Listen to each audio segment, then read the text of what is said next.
Thank you so much. It gives me great pleasure to be addressing you all.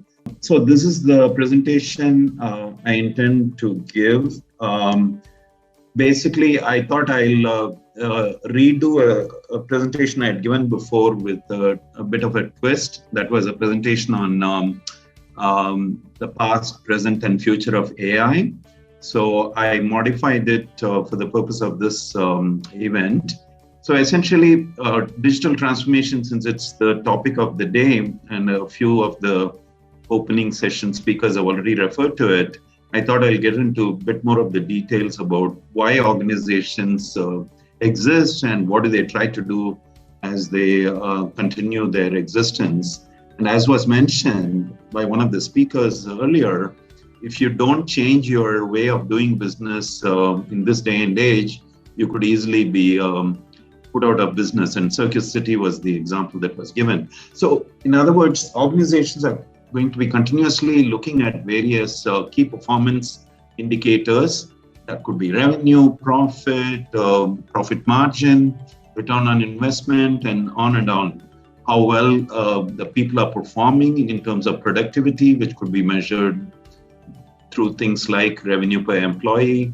You can look at customer satisfaction, how well you are able to retain your customers, how well you are able to acquire customers. In doing all this, you also want to reduce wastage, not produce defective products, decrease the likelihood of products being returned, and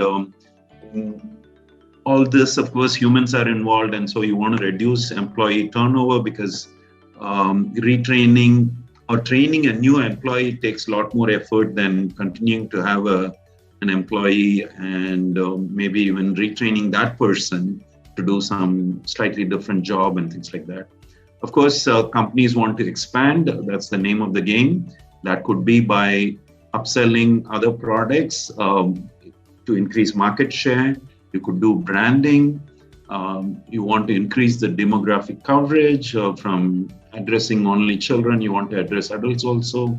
You also want to expand into different territories within the same country, across the world, and so on. And you also want to enhance your workforce by, educating them about new technologies and such. You want to improve the competitiveness of your organization vis-a-vis the other guys.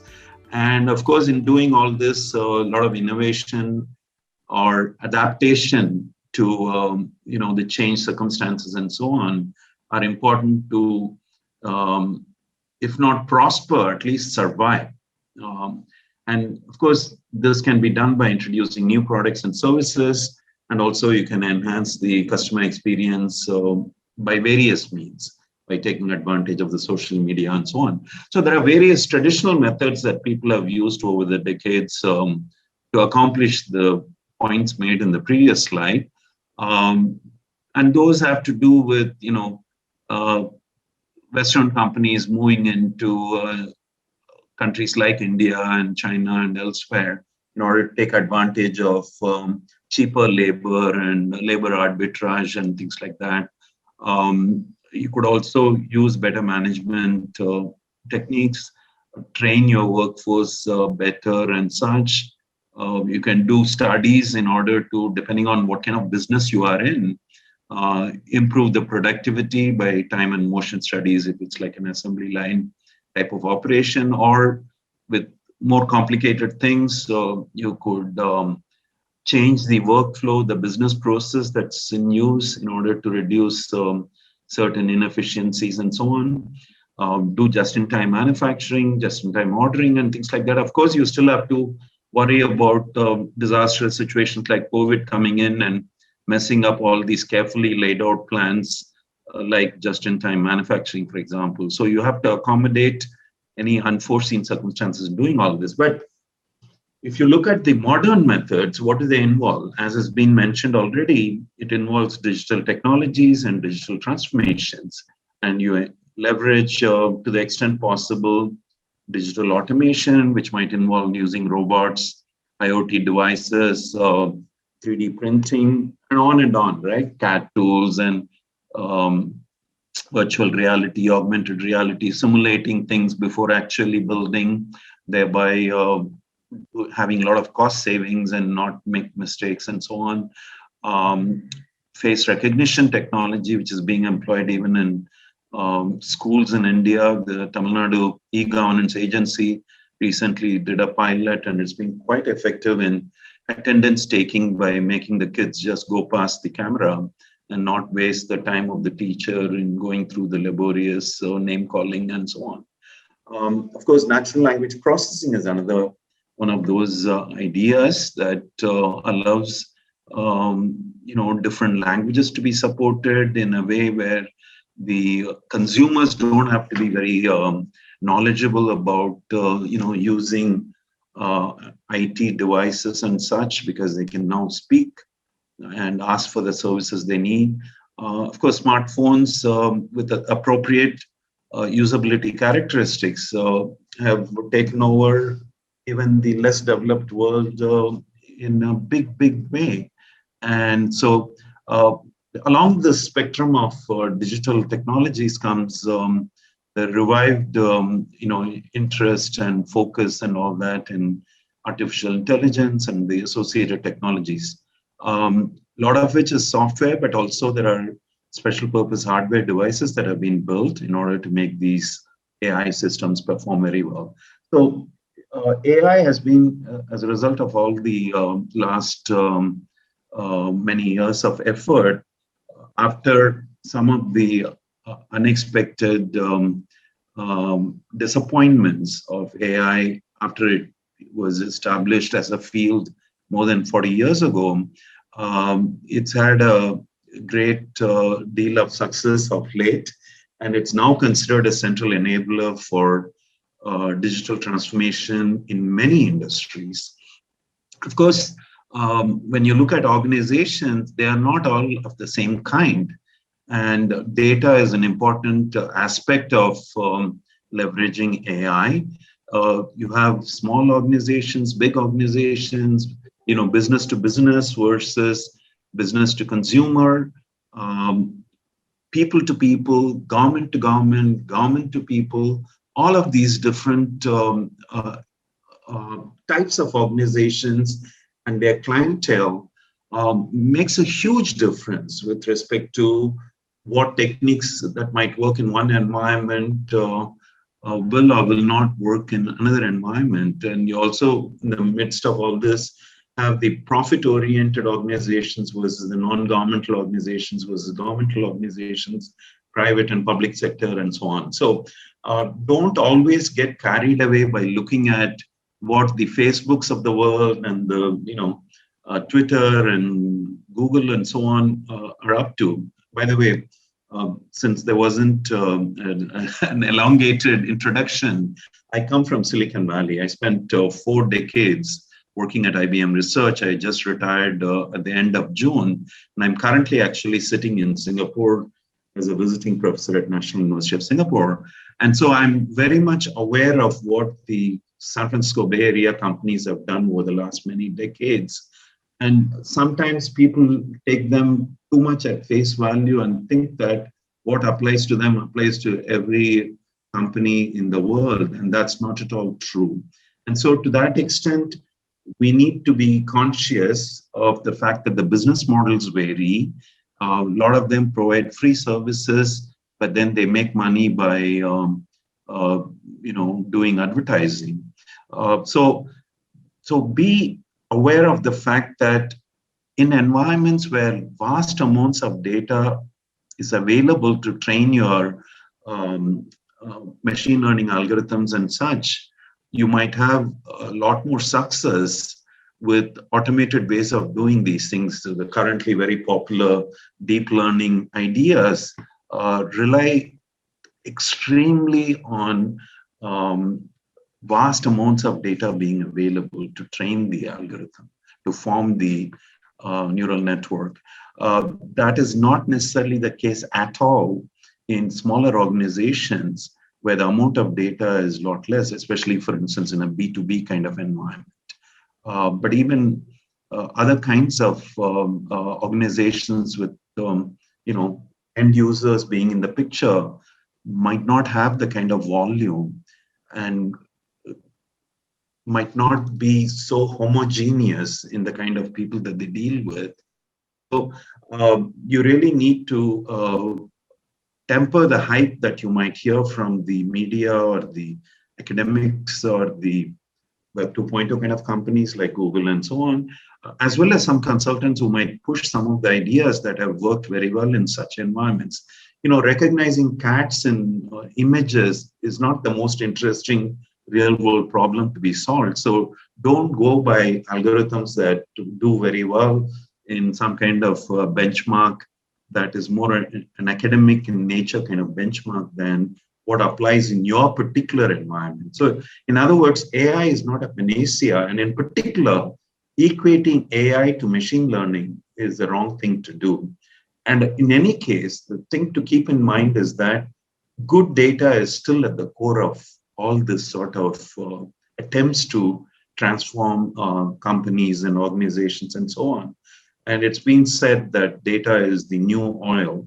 So what is AI? So if you look at this picture, it shows you that AI is much more than just machine learning, which itself is more than deep learning, which is the one that has caught the fancy of a lot of people in the last, let's say, 10 years.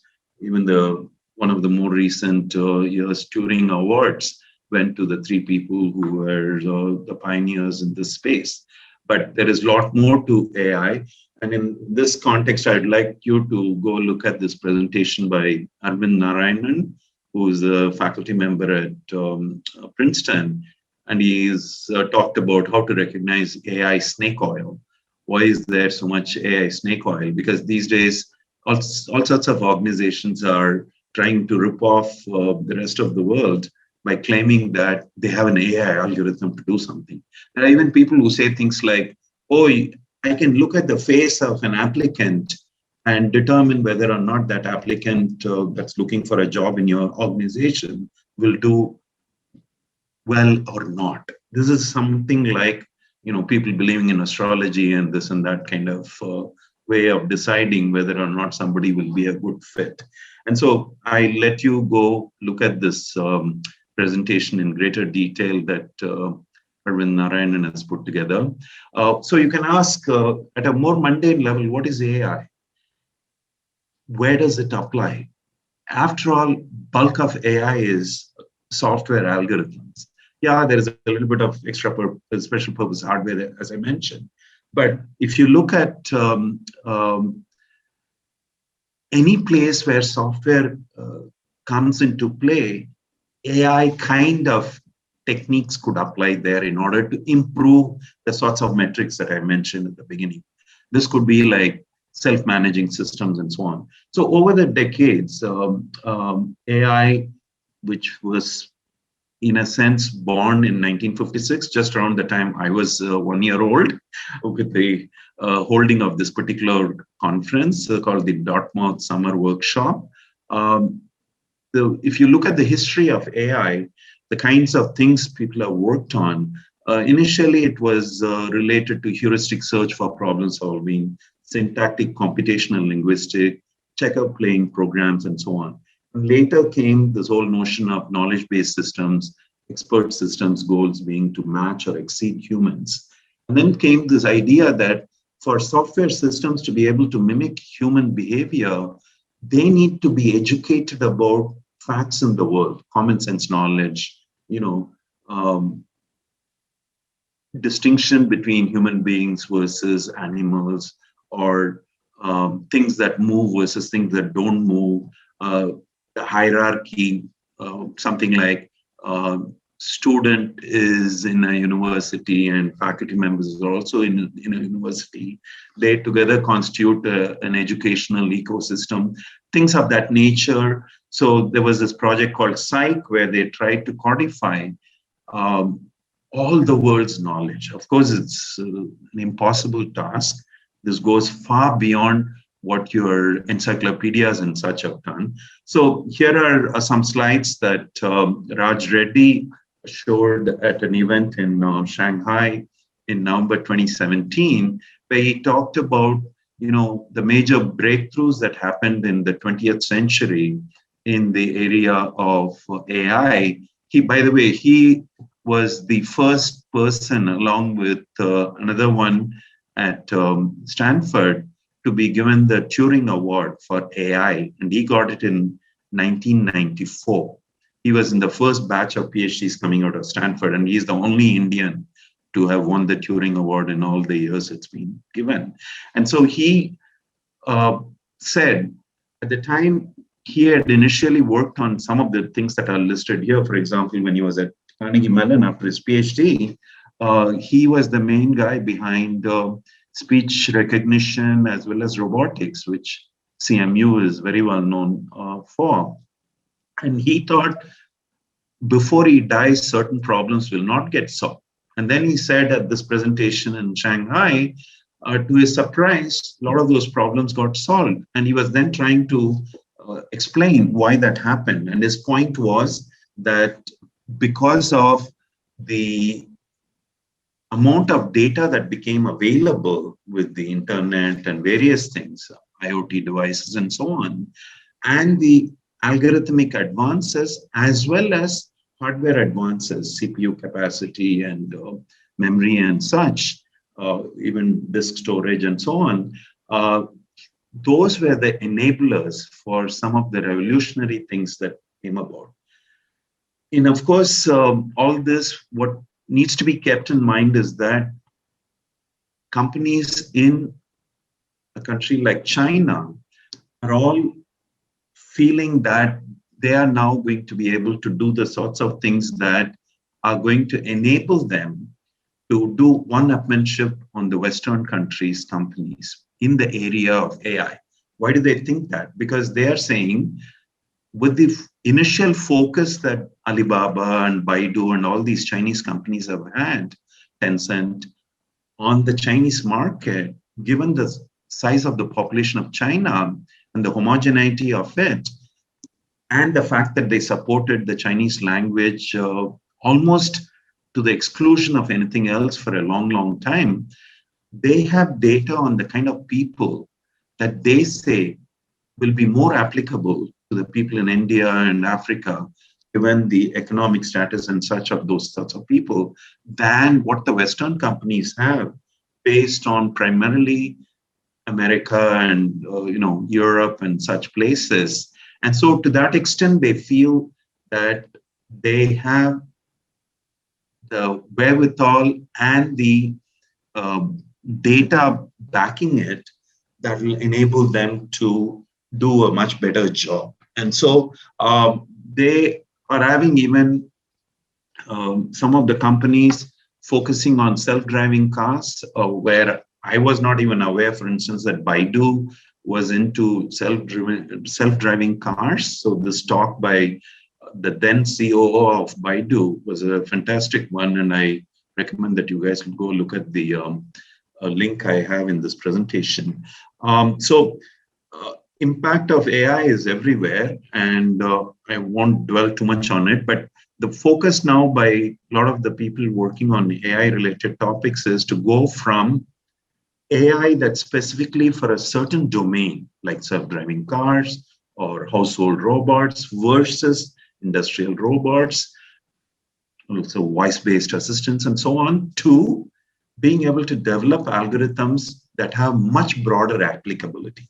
Instead of single use cases, algorithms that are applicable to larger number of use cases in heterogeneous domains and so on. There are more details here, and I'm running out of time, so I'll let you read through this, but a lot of this has to do with how you collect information, where you collect the information from, how you process it, how you organize the information. For the longest time, AI people were into knowledge modeling and structuring knowledge and extracting knowledge out of data and things like that. Not all of which, by the way, is amenable to using neural networks to be able to accomplish these sorts of things. Because for the longest time, while speech recognition and such were being done, they were based on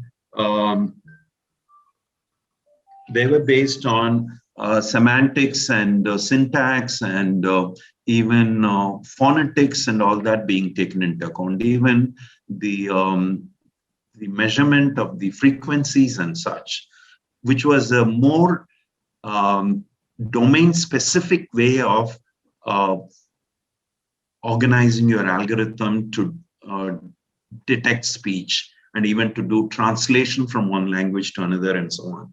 Whereas the neural net way of doing things is more brute force. So this slide in greater detail shows, by the way, some of these slides are from IBM, where I worked, as I said, for 38 and a half years before retiring about 7 months ago. So IBM talks about narrow AI to broad AI to general AI. And some of this has been so successful, the narrow AI part, that starting around 2015, 2016, the ImageNet classification error by the software was less than that by the human. Okay, so to that extent, narrow AI works extremely well for things like language translation, speech transcription, language processing, and visual recognition. But there are many other things that have to be dealt with when you go from narrow AI to broad AI. You have to be able to explain things. You can't just tell a patient, hey, my algorithm tells me that you are going to have cancer or you have cancer. The person will want to know on what basis are you saying that. You can't just say this black box algorithm came to that conclusion based on whatever I fed it.